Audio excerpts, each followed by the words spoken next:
अब अगर कोई ये बोलता हो कि जलसा कराने से क्या फायदा है, ये बिल्कुल बेकार सी बात है।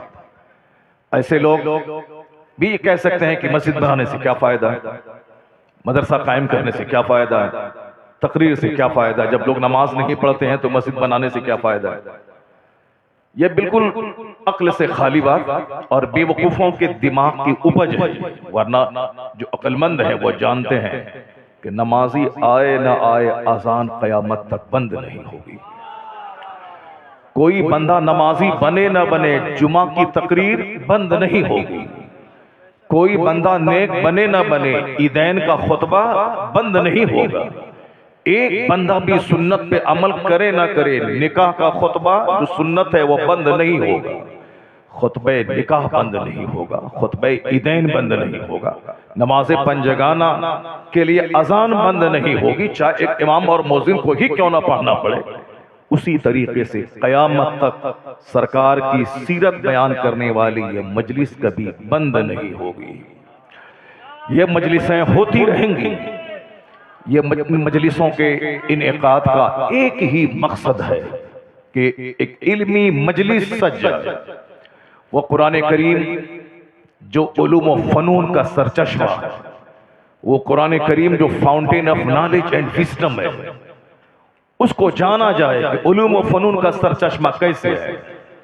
वो कुरान जो कौमों की तकदीर बनाने, सजाने और बिगाड़ने के लिए नाजिल हुआ है, उस कुरान करीम के राज़ो रुमूज़ को समझा जाए। हुजूर ने क्या फरमाया, इन्नल्लाह यरफ़उ बिहाज़ल किताब अक़वामा व यदअउ बिही आखरीन।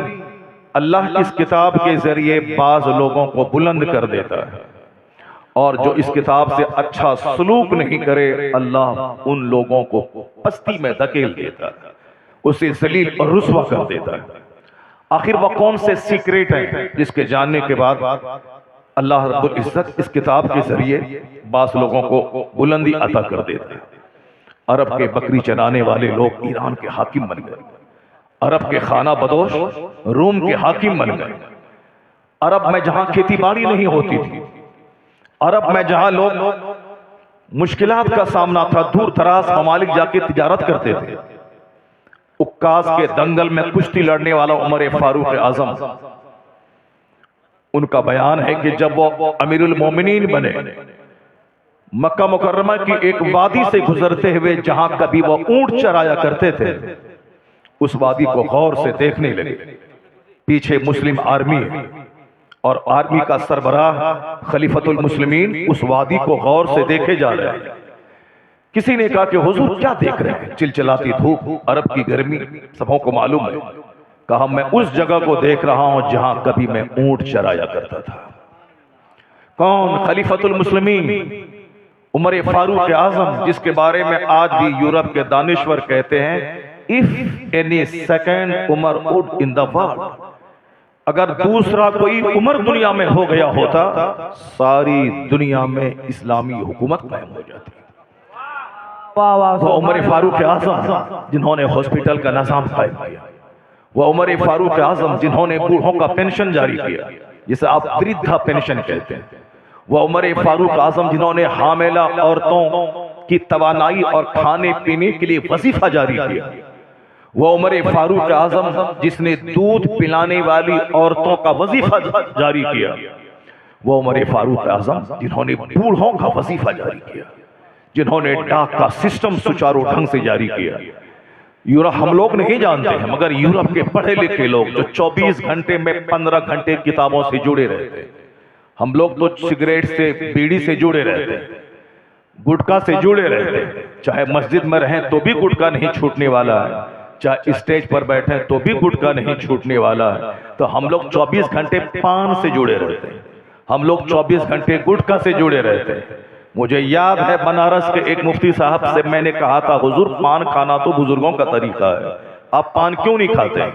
उन्होंने कहा था कि मैं पान इसलिए नहीं खाता हूं कि जितनी देर चबाऊंगा, जितनी देर मुंह में थूक भरूंगा, उतनी देर 10 बार हुजूर पे दुरूद पढ़ लूंगा। तो हम लोगों का रिश्ता गैर जरूरी चीजों से है, अननेसेसरी चीजों से। हमारा रिश्ता फजूल चीजों से है। हमारा रिश्ता किताबों से नहीं, हमारा रिश्ता स्टडी से नहीं है। वो तो दुनिया में मुट्ठी भर कौम यहूदियों की है जो 24 घंटे में 12 से लेकर 18 घंटे जिसकी औरतें भी किताब पढ़ती हैं, जिसके बच्चे भी किताब पढ़ते हैं, और मुट्ठी भर होकर अमेरिका पे राज करते हैं। मुट्ठी भर यहूदी पूरी दुनिया की हर गली में कोल्ड ड्रिंक्स के नाम पे सारी दुनिया में अपना व्यापार फैलाते हैं, और फिर सबों का पैसा मुसलमान बच्चों, औरतों, बीमारों, माजूरों के मारने पे खर्च करते हैं। सीने में अगर दर्द हो इस्लाम का, अपने बाल बच्चों का, अपने बुजुर्गों का, तो कभी भी यहूदी प्रोडक्ट कोई मुसलमान इस्तेमाल ना करे, मगर शदीद जरूरत के तहत कि जिसके बगैर काम न चले, शौकिया कोई मुसलमान इस्तेमाल ना करे। डोमिनोज में न जाए, KFC का इस्तेमाल ना करे, वुडलैंड के शूज न पहने, यानी जरूरतन शदीद जरूरत के अलावा शौक से उसके प्रोडक्ट का इस्तेमाल ना करे, चूंकि फायदा उसको होता है और उस रुपए का इस्तेमाल हमारे बाल बच्चों और हमारी नस्लों के मिटाने और नस्ल खुशी करने पे उन पैसों का वो इस्तेमाल करती। मुट्ठी भर यहूदी कौम किताबों का मुताला करके दुनिया पे राज कर रही है, मुट्ठी भर यहूदी कौम, और हम गुटखा, बीड़ी, सिगरेट, पान, तंबाकू, चौक चौराहे पे लोगों का मुंह देखना, सड़क पे घूमना, साहब दूसरों की बहू बेटी को तकना, चंद बच्चे जो हमारे करते हैं, हमने इन बच्चों को पैदा किया, नतीजे में हम दूसरों की गुलामी हम कबूल कर लेते हैं, हम अपना सामान दूसरों पे थोप नहीं पाते, हम अपना प्रोडक्शन दुनिया को दे नहीं पाते। हवाई जहाज अमेरिका के दो भाइयों ने दिया, करोड़ों मुसलमान इस्तेमाल कर रहे हैं। माइक्रोफोन डेविड हक्स ने दिया, मेरे जैसे करोड़ों लोग उसका इस्तेमाल कर रहे हैं। माइक्रोफोन साहब टेलीविजन जेल बेयर्ड ने दिया, करोड़ों लोग इस्तेमाल कर रहे हैं। वह लोग दिमाग जलाते हैं, एक एक मिनट को बर्बाद नहीं करते हैं, एक एक मिनट का सही यूज करते हैं, तब वह लोग मर भी जाते हैं, मगर दुनिया को एक प्रोडक्ट देकर कयामत तक के लिए दुनिया वालों पे एहसान कर जाते हैं। लोग उससे फायदा उठाते रहते हैं। बड़ा काम करने के लिए फजूल बातों से बचना होता है, बड़ा काम करने के लिए एक एक मिनट को कीमती समझना पड़ता है, बड़ा काम करने के लिए फालतू रिश्तेदारियों से बचना पड़ता है। दुनिया में बड़ा बनने के लिए बहुत स्ट्रगल और जद्दोजहद करना पड़ता है।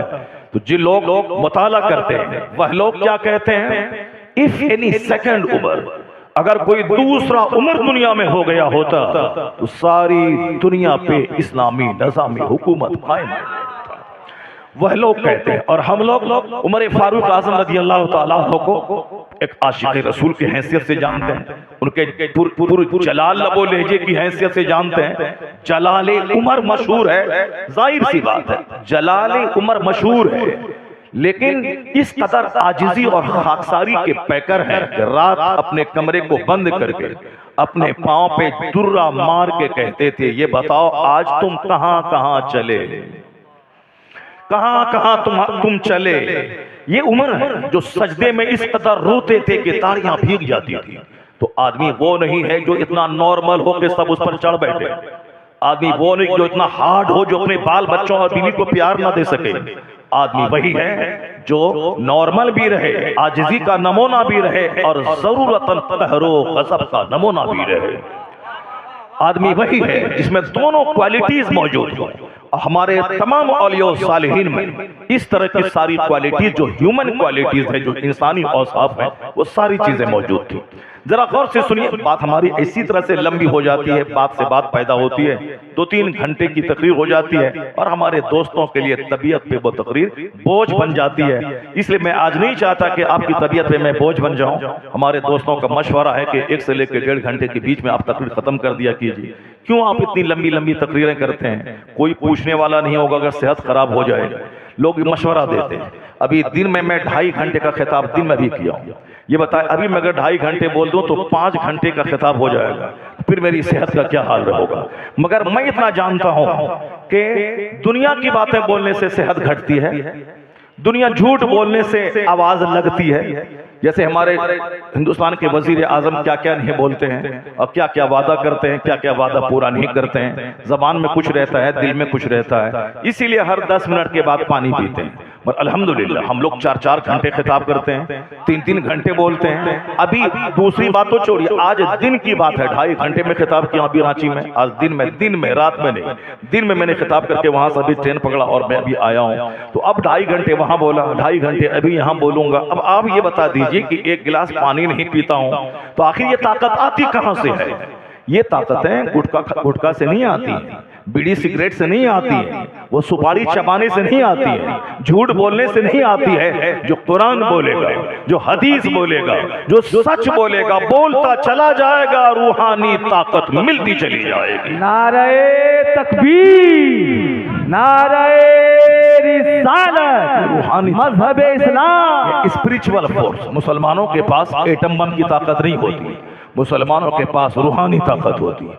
इस बात को मैं 5000 साल पहले की मिसाल नहीं दे सकता, अभी करंट सारे लोग जान रहे हैं कि फिलिस्तीन के, इस्राइल के यहूदी ने कहा था 3 दिन में मैं गाजा को मिटा दूंगा। 3 दिन में सारे लोग जानते हैं, मुझसे ज्यादा न्यूज आप सुनते हैं।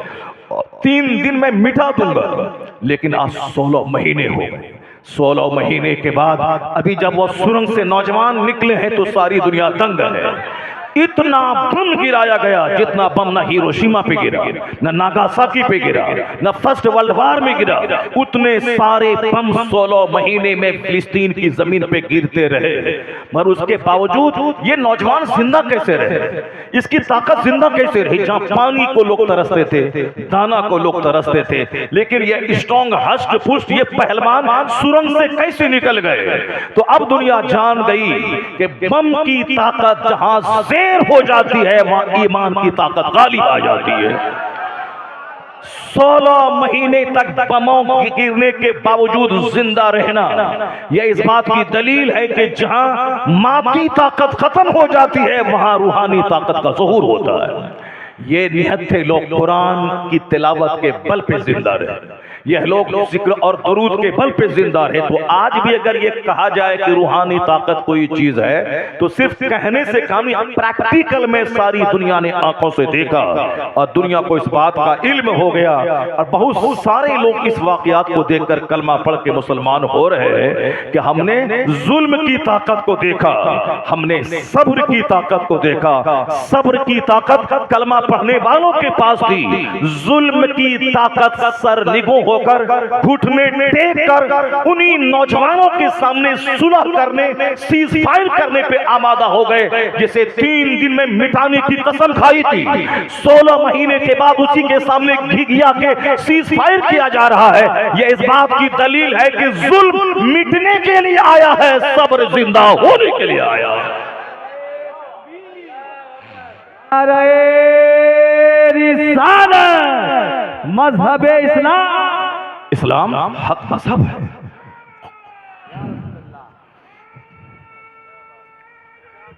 मेरा मजहब हक है, मेरा कुरान हक है, मेरे मुस्तफा हक है, मेरा दीन सच है।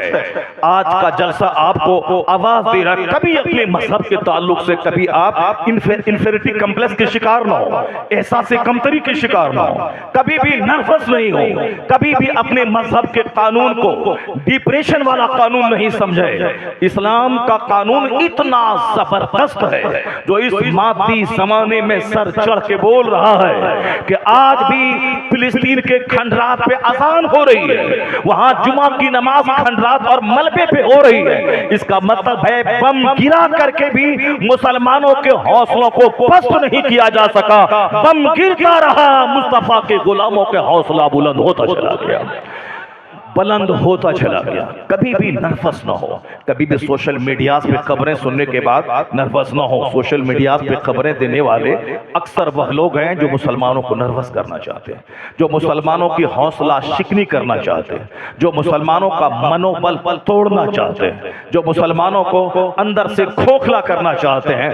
नहीं होगा ऐसा, इसलिए कि जब आप कुरान से करीब रहेंगे कुरान ताकत देगा, जब आप आलिम से करीब रहेंगे तो उलमा की गुफ्तगू से ताकत मिलेगी। मिलेगी। जब मदरसों से जुड़े रहेंगे मस्जिदों खानकाहों से तो ताकत मिलेगी। हम खोखले हो गए थे जब मस्जिदों से दूर थे, मदरसों से दूर थे, जलसों से दूर थे। अब फिलिस्तीन की जमीन आवाज दे रही है कि तुम करीब हो जाओ मस्जिदों से, करीब हो जाओ मदरसों से, करीब हो जाओ खानकाह से, करीब हो जाओ अपने उलमा से।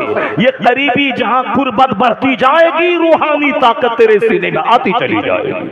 मैं आज बताऊंगा अपनी तकरीर के हिस्सों में कि किस तरह अमेरिका और यूरोप की वादी में इस्लाम का सूरज चमक और निखर रहा, कैसे पढ़े लिखे लोग इस्लाम की तरफ आ रहे हैं, किस तरह से कौन सी बातें हैं जो इस्लाम की तरफ माइल कर रही हैं। हमारे बच्चों को मोबाइल चलाने का जुनून बढ़ रहा है, क्योंकि हम लोग लालायित हैं, हम लोग बेचैन हैं। पता नहीं किसकी नजर लग गई और किसने हमारी दिमाग साजी की कि बच्चे तुम मोबाइल चलाओ डीएम बन जाओगे, तुम मोबाइल चलाओ तेरी बेटी आईएएस ऑफिसर बन जाएगी, तुम मोबाइल चलाओ तुम मालदार दौलतमंद हो जाओगे, तुम मोबाइल चलाओ दिन रात और तुम साहब 10 मंजिला मकान बना लोगे। जबकि शहादत बिल्कुल इसके बरक्स है। मोबाइल चलाने वाले हमारे वो बच्चे जो आईएएस ऑफिसर बनने वाले थे, वो साहब नामर्द बन गए। जो बच्चे प्रोफेसर बनने वाले थे, मोबाइल चला चला के वह बेदीन हो गए, वह गैरों की गोद में जाके बैठ गए। हमारी बेटियां जो सलात की पाबंदी थी, इसी मोबाइल ने उसे कुफ्र के नरके में पहुंचा दिया। उसके बावजूद मेरी आंखें नहीं खुल रही हैं। जहां चाहे बस मोबाइल लिए जरूरतन इस्तेमाल किया जाए, न कि उसी में डूब करके अपनी इस कीमती जिंदगी को तबाह बर्बाद कर दिया जाए। मगर जो लोग दुनिया पे राज कर रहे हैं, हवाई जहाज देकर, कंप्यूटर देकर, मोबाइल देकर, माइक्रोफोन देकर, हेनरी फोर्ड मोटर कार दुनिया में पहली बार बनाने वाला ये मोटर ही है। जो हमारे मशीन में ये मोटर ही है, हवाई जहाज में मोटर है, 4 व्हीलर में मोटर है, ट्रेन में मोटर है, फ्रिज में मोटर है, साहब हर चीज में मोटर है। हेनरी फोर्ड ने सबसे पहली बार दुनिया को मोटर का फॉर्मूला दिया। आज हेनरी फोर्ड यानी फोर्ड के नाम पे जो फोर्ड गाड़ियां हैं, बड़ी बड़ी कंपनीज के नाम है, वो हेनरी फोर्ड है जिन्होंने दिमाग जला जला कर, जिन्होंने सारी दुनिया से कट कर अपने आप को लाइब्रेरी में कैद करके, जिन्होंने तन्हाई में आसमान और जमीन पर रिसर्च करके एक जबरदस्त फॉर्मूला दिया। वो मर चुका बंदा, लेकिन आज दुनिया में करोड़ों गाड़ियां रोजाना सड़कों पे दौड़ रही हैं और करोड़ों मशीनें घर में काम कर रही हैं। किस कदर दिमाग जला के ऐसा फॉर्मूला दिया, वह मर गया। अरबों आदमी उसका इस्तेमाल करके फायदा हासिल कर रहे हैं। हम लोग जैसे मोबाइल चला रहे हैं, ऐसे मोबाइल नहीं आ गया। वो बंदा सारी दुनिया से कट गया, वो बंदा रिसर्च किया, वो बंदा शोध किया, वो बंदा चिंतन किया, वो बंदा एक एक मिनट को प्रेशियस कीमती समझा है, तब दुनिया को एक अजूबा चीज उसने दिया है।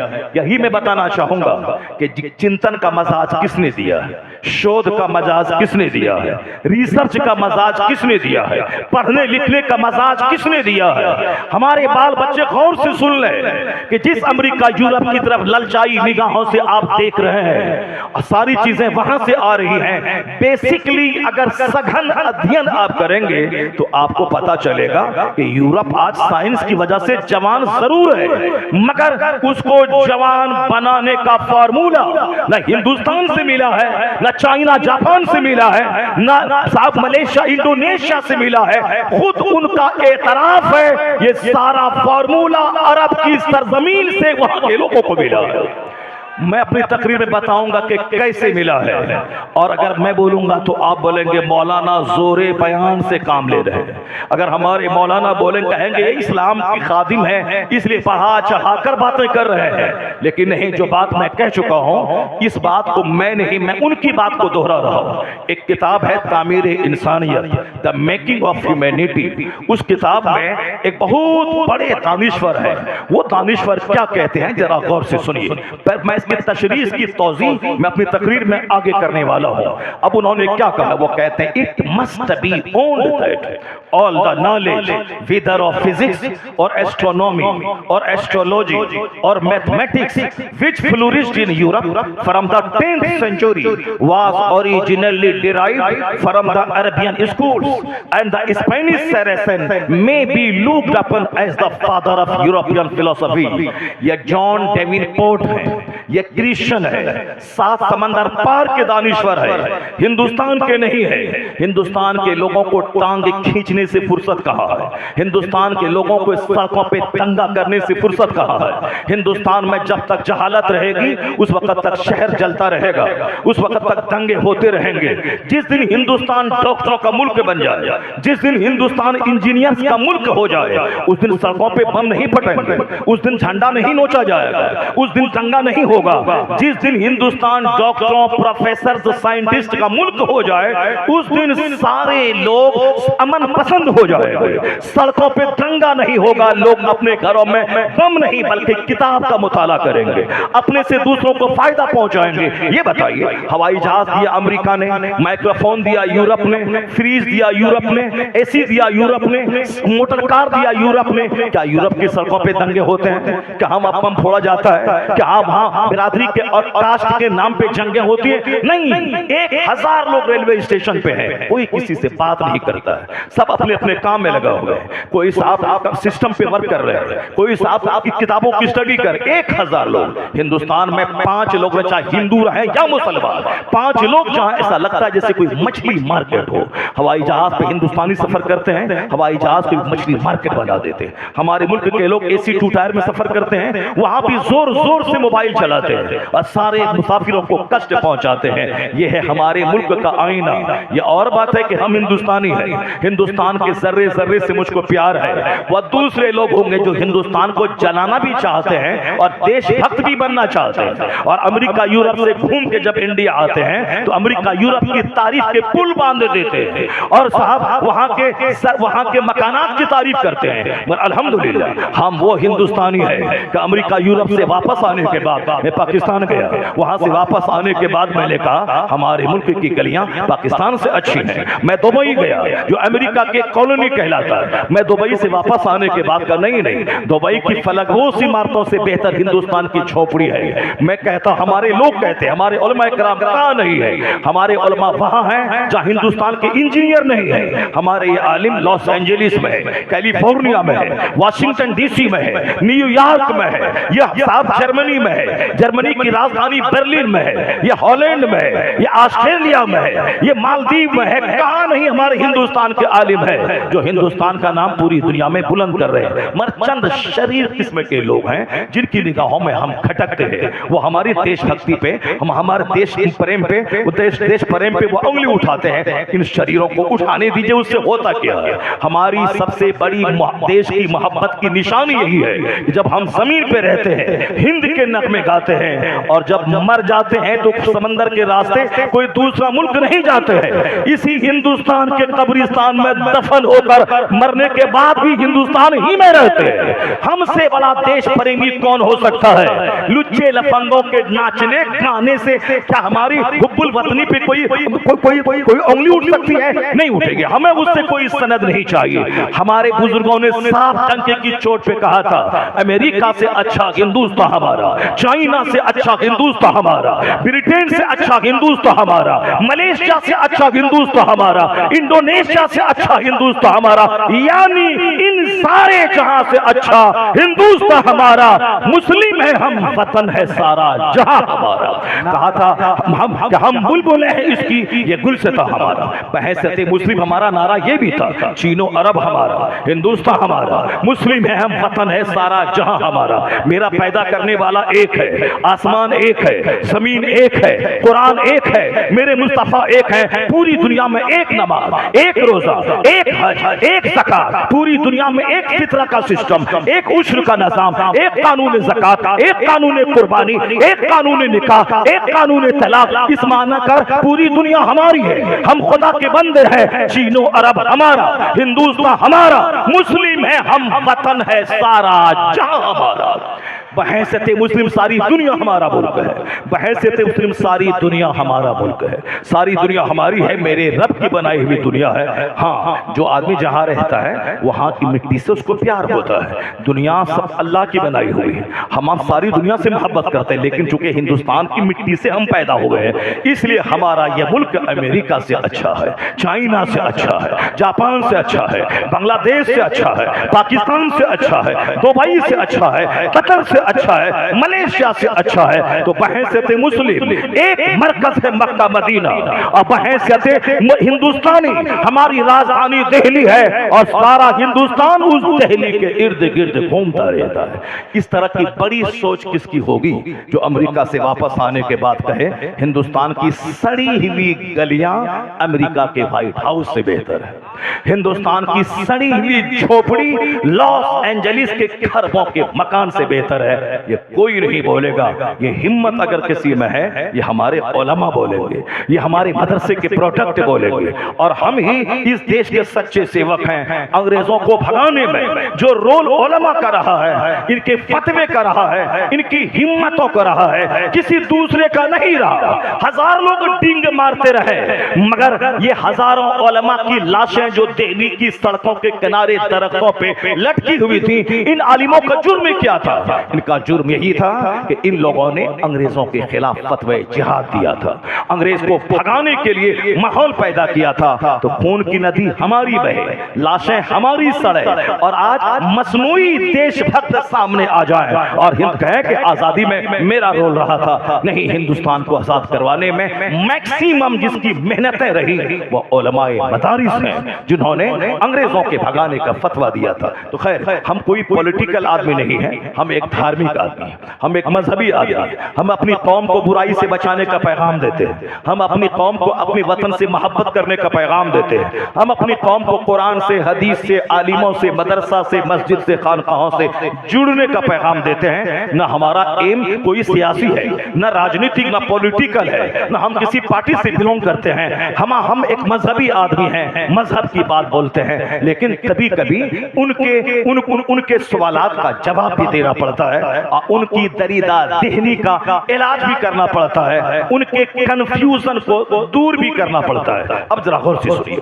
जॉन डेविनपोर्ट क्या कहते हैं? वो कहते हैं it must be owned that. मैं अपने बच्चों से मुखातब हूं, मैं अपनी कौम से मुखातब हूं, मैं अपने उलमा और समाज के आम लोगों से मुखातब हूं। मैं कोई जटिल सब्जेक्ट नहीं उठाया हूं, मैं सिर्फ ये बताना चाहता हूं मदरसे के एहसानात क्या है, इल्म का प्रचार और प्रसार सबसे ज्यादा किसने किया है, इस दुनिया को मॉडर्न बनाने में, साइंटिफिक बनाने में किसका रोल ज्यादा रहा। जब तक लोग अपनी अहमियत नहीं समझेंगे, जब तक लोग मदरसे की अहमियत नहीं समझेंगे, नहीं, मदरसा सिर्फ बाल बच्चों के माँ बाप के मरने के बाद चंद बच्चों को बुलाकर कुरान खानी कराने का के लिए टीम पैदा नहीं करता मदरसा। मदरसे की तारीख बड़ी रोशन रही है। देखिए गैरों की नजर क्या गई, कोई मौलाना पीर साहब नहीं, जॉन डेविनपोर्ट एक क्रिश्चियन, वो क्या कहते हैं? वो कहते हैं it must be owned that all the knowledge whether of physics और एस्ट्रोनॉमी और एस्ट्रोलॉजी और मैथमेटिक्स, जो पढ़े लिखे लोग हैं वो जानते हैं।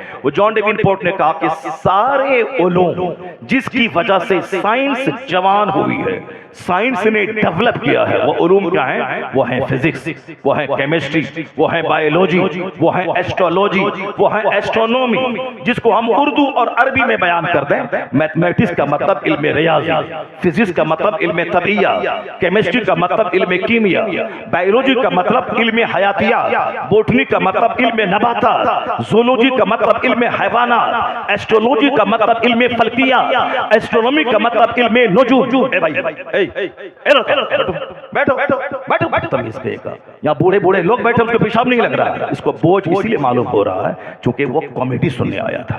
मैं 4-4 घंटे खिताब करता हूँ, कोई कॉमेडी नहीं बोलता हूँ, कोई लतीफा नहीं ठोकता हूँ, कोई बगैर सरफिर की कहानी नहीं बोलता, चूंकि ये बच्चे आदी हो गए हैं, सिर्फ नाच सुनने के आदी हो गए हैं, लतीफा सुनने के आदी हो गए हैं, कव्वाली सुनने के आदी हो गए हैं, अब बगैर सर पैर की कहानी सुनने के आदी हो गए। ये तहकीकी बात कहां से सुनेंगे? ये रिसर्च वाली बात कहां से सुनेंगे? ये अमल वाली बात कहां से सुनेंगे? ये कैसे सुनेंगे? इनकी बदअमली पे तनकीद की जा रही है, उसको मतली आती है, तो मतली नहीं आनी चाहिए। अगर कोई हमारी कमजोरी को इंडिकेट कर रहा हो, हमें कोई स्ट्रगल जद्दोजहद का रास्ता दिखा रहा हो, उसका एहसान मानना चाहिए। यह हमें ख्वाबे गफलत से जगाता है और हमें राह रास्ता दिखाता है। अब नारे तकबीर, नारे रिसालत। बहुत सारे बच्चे हैं, बहुत सारे हमारे बच्चे हैं जो सड़कों पे घूम रहे हैं। वो क्या आए थे? जलसा का मतलब मेला। जलसा का मतलब दूसरों की बहू बेटी को देखना, या दूसरों की बेटी को देखेंगे इसकी बेटी को कोई दूसरा देखेगा, या दूसरों की माँ को देखेंगे इनकी माँ को कोई दूसरा देखेगा। इस हाथ से दें उस हाथ से लें, टिट फॉर टैट, जैसी करनी वैसी भरनी।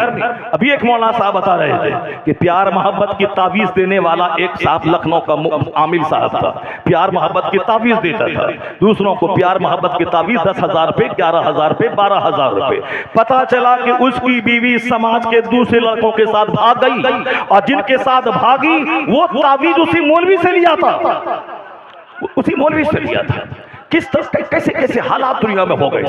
ये हमारे बच्चे जो बाहर घूम रहे हैं, आखिर क्यों जलसा में आए थे, क्यों मेला देखने के लिए आए थे? जलसा सुनने आए हैं तो उसको जलसे में रहना चाहिए, आलिमों की बात सुननी चाहिए। रोजाना तो कॉमेडी देखता है, रोजाना तो फालतू बातें सुनता रहता है, रोजाना तो खेल तमाशे देखता रहता है। कभी कभी मदरसा अहले सुन्नत जामिया नौमानिया में इस जलसा साल में एक बार होता है, कभी कभी 2-2 साल में जलसा होता है। ये जलसा इसीलिए होता है ताकि साल भर की कारकर्दगी मदरसे की आपको सुनाया जाए, आपको दिखाया जाए, और फिर आपको मदरसे से करीब करके बताया जाए कि मदरसा क्या कर रहा है। बच्चे हाफिज बन के फारिग होंगे और आप इसी बहाने 2 घंटा बैठकर कुरान सुन लेंगे, कुरान की बातें सुन लेंगे। तो साल भर बच्चों को पढ़ाया है और एक दिन जलसा करवा के बच्चों के बाप के पढ़ाने का इंतजाम किया गया है। ये अजमत कुरान कॉन्फ्रेंस में आपके आने का मकसद यही है, एक दिन बैठकर अपना दीन सीखें, अपने दीन की बातों को जानें। जरा गौर से सुनिए जॉन डेवनपोर्ट क्या कहते हैं। वो कहते हैं ये सारे उलूम जिसकी वजह से साइंस जवान हुई है, अगला जुमला चौंका देने वाला। वो कहते हैं ये सारे उलूम अरबी मदारिस से लिए गए। कौन? मैं नहीं बोलता, मेरा पीर साहब नहीं कहता। हमारे पीर साहब को लड़ने से फुर्सत कहां है, हम पीर साहब को लड़ने से फुर्सत कहां है, और हमारे मौलवी साहब लोगों को चंदा से फुर्सत कहां है। तो फिर वो कहां तक की बातें करेंगे। अब चंदा करना भी जरूरी है, क्योंकि चंदा के बगैर मदरसा चलेगा कैसे। मालदार लोगों ने तो साहब वो समझ लिया है कि मौलाना साहब चंदा भी करें, मकान भी बनाएं, पढ़ाई भी करें और अपनी तनख्वाह कुछ चंदा करके लें, बाकी हम सदर सेक्रेटरी बने रहें, ना मेरा हाथ मैला हो ना पांव मैला हो, मेरी सरदारी भी हाथ से ना जाए। जब लोगों ने देखा कि साहब पहले मदरसा चलाने का मकसद था कि आलिम दीन आप मसनद पे बैठो, आप बच्चों को कुरान पढ़ाओ, बच्चों को तफसीर पढ़ाओ, तुम्हारे पास इल्म है तुम इल्म बांटो, मेरे पास दौलत है मैं तेरा इंतजाम करूंगा, मैं मदरसे की तामीर करूंगा, मैं बच्चों के खिलाने का इंतजाम करूंगा। तो दोनों अपनी जिम्मेदारी निभाते थे कि मौलाना इल्म सिखाएं, मसनद पर बैठकर दर्स कुरान दर्स हदीस दें, बाकी समाज के जिम्मेदार लोग उस मदरसे का मेंटेन करेंगे, वो तामीर भी करेंगे, ज़कात व खैरात कलेक्शन करके मुदर्रिसिन की तनख्वाह भी देंगे, बच्चों के खाने का इंतजाम करेंगे। उनके पास दौलत है, वह दौलत लुटा के दीन बचाएंगे। इनके पास इल्म है, यह इल्म लुटा के दीन बचाएंगे, या इल्म की खैरात तकसीम करेंगे। बहुत अच्छे ढंग से चलता था। लेकिन जब हालात खतरनाक हो गए, जब लोग मदरसा चलाने से भागने लगे, आलिमों को नौकर समझने लगे, सारा काम इन्हीं को करना है, तो उलमा मांगने का मतलब है अपनी इज्जत को मिट्टी में मिला देना। मांगने का मतलब है तकरीर 5 घंटे करें, दिलों में जो मोहब्बत है, जैसे ही रसीद लेके आपके पास पहुंचे वो सारी इज्जत मिट्टी में मिल जाती है। क्योंकि जो आदमी मुझसे मिलना चाहता है, जो मेरी गुफ्तगू सुनकर हाथ चूमना चाहता है, मेरी पेशानी चूमना चाहता है, कैसे तुम ऐसी ऐसी बातें बोलते हो। वो जो आदमी पेशानी चूमना चाहता है, और जहां मैं उससे कुछ मांग लेता हूं वो अपना दरवाजा बंद कर लेता है, वो भाग जाता है। साहब ये भी दूसरे लोगों की तरह मांगना शुरू किया। ठीक है मैं जलील हो गया मांगने की वजह से, लेकिन अगर मैं भी मांगना छोड़ दूं, ये बता दे इदारा कैसे चलेगा, दारुल कैसे चलेगा, ये दर्स कुरान कैसे जिंदा रहेगा, ये उलमा की जमात कैसे पैदा होगी, मस्जिदों का इमाम कहां से आएगा, जनाजा पढ़ाने वाला कहां से आएगा, काजी कहां से आएंगे, बच्चों को दीन सिखाने वाले कहां से आएंगे। ये तो एहसान इन उलमा का है कि अपनी बेइज्जती का दाग उठाने के बावजूद इन्होंने फैसला किया है मुझे सलाम मत करना, मुझको देखकर दरवाजा बंद कर लेना, मुझे बोझ समझना, मैं अपनी बेइज्जती बर्दाश्त कर लूंगा, मगर दर्से कुरान की का मरकज मदरसा बंद नहीं होने दूंगा। नारे रिसालत, मसलके आला हज़रत, अज़मत कुरान कॉन्फ्रेंस। ये एहसान अलैकल किताब तिबयानल लिकुल्लि शै सदक़ल्लाहुल अज़ीम व सदक़ रसूलुहुन नबियुल करीम। सामीन व हाज़रीन, एक बार अदब और एहतराम के साथ जाने ईमां, असले ईमां, रूहे ईमां, कंज़ ईमां, सैयदे इंसो जां, सय्याह ला मकां, जनाब मुहम्मदुर रसूलुल्लाह सल्लल्लाहु अलैहि वसल्लम की बारगाह में कस पनाह में नजराने दरूद पेश करने की सआदत हासिल करें। पढ़ें अल्लाहुम्मा सल्लि अला सय्यदना व मौलाना मुहम्मदिन मअदनिल जूद वल करम व अलैहि व बारिक व सल्लिम सल्लल्लाहु व सलामन अलैका या रसूलल्लाह। कभी कभी इस तरह के जलसे देखने और पढ़ने को मिलते हैं। जलसा खूबसूरत तो चल ही रहा है, लेकिन और खूबसूरत उस वक्त हो जाएगा जब आप लोग आखिर तक यहाँ बैठे रहेंगे और मोबाइल वगैरह सब छोड़कर तवज्जो से गुफ्तगू समाअत करेंगे और एक बंदा बीच में या उसको उठ के ना जाए, मगर शदीद ज़रूरत के तहत, तो जलसे की बरकतें समझ में आएंगी और गुफ्तगू का असर बहुत दिनों तक कायम रहेगा। अल्लाह तबारक व तआला इस जलसे को कबूल फरमाए और जितने लोग दूर दराज से चलकर यहाँ आए हैं, अल्लाह ताला सबों को सेहत और तंदुरुस्ती अता फरमाए, सबों की मुश्किलात आसान फरमाए। इस ज़िक्र खैर की मजलिस के सदक़े सबों की जायज़ और नेक हाजतों को अल्लाह ताला पूरी फरमाए। दीनी मजलिसों में आने का मकसद ही यही होता है कि अपने गुनाहों का दाग मिटाया जाए, नेकियों से अपने नामे आमाल को सजाया जाए और 2-4 घंटे तक एक रूहानी जन्नती महफिल का लुत्फ उठाया जाए। मैं अक्सर कहता हूँ, गुनाहों से भरे हुए इस माहौल में बंदा अपने घर में भी गुनाहों से नहीं बच पाता है। चौक चौराहे पे जाने के बाद न आंखें बच पाती हैं, न आदमी के कान गुनाहों से बच पाते हैं। ऐसे गुनाहों के माहौल में एक मजलिस यही है, पाकीज़ा मजलिस। जब तक आप यहाँ बैठे हैं आपकी आंखें गुनाहों से महफूज हैं।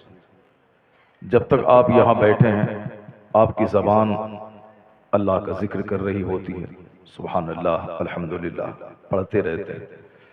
जब तक आप यहाँ बैठे हैं आपके कानों में कोई गाली, कोई गाने की आवाज़ नहीं, सिर्फ अल्लाह रसूल के जिक्र की आवाज़ पहुँचती है। जो काम 1400 साल से खानकाहों में होता था, बड़े बड़े बादशाह आते थे खानकाहों, वहाँ जौ की रोटी खिलाई जाती थी, सुबह शाम की दर्स की मजलिसें सजती थी और रात भर उससे नमाज पढ़वाए जाते थे। 1 महीना के बाद जब बादशाह वहाँ से निकलता था तो उसके सीने का सारा घमंड और गुरूर ख़त्म हो गया होता था। तो खानका का मतलब purification of heart, purification of mind, दिल की पाकीज़गी और दिमाग की पाकीज़गी का एक मरकज खानका हुआ करती थी। इब्राहिम बिन अदहम रज़ी अल्लाह ताला अन्हु उसी खानकाहों के प्रोडक्ट थे। हज़रत मुज़फ़्फ़र बल्खी बल्ख से चल के बिहार आ गए। बिहार शरीफ में हुज़ूर मखदूम बिहार की खानकाह में आकर खिदमत करके सीने के सारे जंग और घमंड को निकालने लगे। इतने पाकीज़ा हो गए कि मुज़फ़्फ़र बल्खी अब एक वली कामिल बन गए। खानकाहों में होता था जो काम, आज अनफॉर्चुनेटली यानी बदकिस्मती से अक्सर खानकाहों में तावीज़, गंडे, तेल पानी का काम होने लगा। अब वहाँ सुबह शाम की मजलिसें कहाँ सजती हैं, अब वहाँ बंदा 2-4 घंटे नेकियों के माहौल में कहाँ गुजारता है। वहाँ तो तेल और पानी का राज है, झाड़ फूक और दुआ तावीज़ का राज है। मदरसे में पहले बादशाहों के बेटे आके पढ़ते थे और इल्म सीखते थे, लेकिन आजकल वो बातें भी खत्म हो गई। गरीबों के चंद बच्चे मदरसों में पढ़ते हैं, इल्ला माशाअल्लाह चंद मालदारों के बच्चे को छोड़कर। अब मदरसे में दीन सीखने लोग आते नहीं। आपको जब जरूरत होती है कि मेरे घर में 10 बच्चे चाहिए कुरान खानी के लिए, तब मदरसे का रुख आप करते हैं। आपको शादी की तारीख तय करने होती है, तब मदरसे का रुख करते हैं। या जनाजे की नमाज पढ़वानी होती है तो मदरसे का रुख करते हैं। दीन कौन सीखेगा? मकसद हयात कौन सीखेगा? इस जमाने में ये एक जलसा, एक चलता फिरता मदरसा है जहां 4 घंटे की इल्मी नशिस्त सज जाती है। साल के 360 दिन जो आलिम दीन किताबों का मुताला करते हैं, 2 घंटे में साल भर का निचोड़ आपके सामने रख देते हैं। तो इस जमाने में एक मोबाइल मदरसा, जैसे